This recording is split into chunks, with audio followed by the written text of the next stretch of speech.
നമസ്കാരം. സുഭാഷിതം.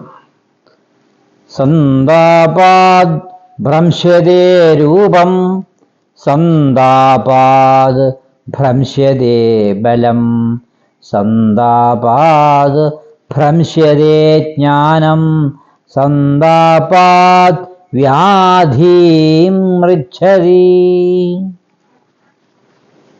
ഇവിടെ പറയുന്ന സുഭാഷിതത്തിൻ്റെ അർത്ഥം, സന്താപത്താൽ സൗന്ദര്യം നഷ്ടമാകുന്നു, രൂപം അതായത് സൗന്ദര്യം നഷ്ടമാകുന്നു, സന്താപത്താൽ ബലം നഷ്ടമാകുന്നു, സന്താപത്താൽ അറിവ് നഷ്ടമാകുന്നു, സന്താപത്താൽ രോഗിയായിത്തീരുന്നത്രേ. സന്താപം എന്ന് പറഞ്ഞാൽ വ്യാകുലത.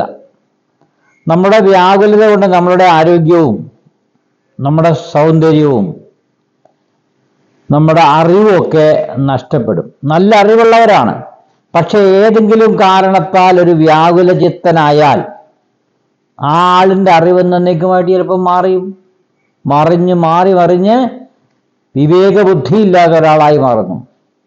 വിവേകബുദ്ധി ഇല്ലാത്തൊരാൾ പെട്ടെന്ന് അദ്ദേഹത്തിൻ്റെ ശരീരത്തിലുള്ള ശക്തി ക്ഷയിക്കുന്നു, അദ്ദേഹത്തിൻ്റെ സൗന്ദര്യം നഷ്ടപ്പെടുന്നു. കാരണം എങ്ങനെ ഏത് രീതിയിൽ സമൂഹത്തിൽ സമാജത്തിൽ ഇറങ്ങിച്ചെന്ന് ഏത് രീതിയിൽ പ്രവർത്തിക്കണമെന്നറിയില്ല. വേഷവിധാനങ്ങളുടെ സംഭവങ്ങളൊന്നും വിവേകബുദ്ധി ഇല്ലാത്തതുകൊണ്ട് ചെയ്യാറില്ല. അപ്പോൾ അങ്ങനെ സൗന്ദര്യം നഷ്ടപ്പെടുന്നു, ശക്തി നഷ്ടപ്പെടുന്നു, അറിവ് നഷ്ടപ്പെടുന്നു. അങ്ങനെ ആ വ്യക്തി അവസാനം രോഗിയായി തീരുകയും ചെയ്യും. അപ്പോൾ അതുകൊണ്ട് ഒരിക്കലും ഒരു കാര്യത്തെയും ഓർത്ത് വ്യാകുലപ്പെടരുതെന്നാണ് സുഭാഷിതം ഇവിടെ അർത്ഥമാകുന്നത്. അപ്പം എപ്പോഴും കാര്യങ്ങൾ വരുമ്പോൾ അതിനെ സധൈര്യം നേരിടാനുള്ള ഒരു മനോധൈര്യം നമുക്ക് ഉണ്ടാക്കിയെടുക്കണം.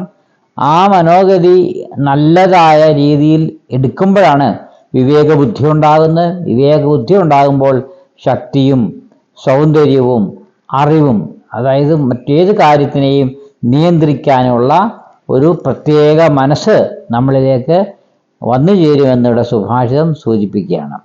സന്താപം കൊണ്ട് എന്തൊക്കെ നഷ്ടപ്പെടുന്നു എന്നുള്ളതിനെക്കുറിച്ച് ഇവിടെ സുഭാഷിതം സൂചിപ്പിക്കുകയാണ് ചെയ്തത്. നമസ്തേ.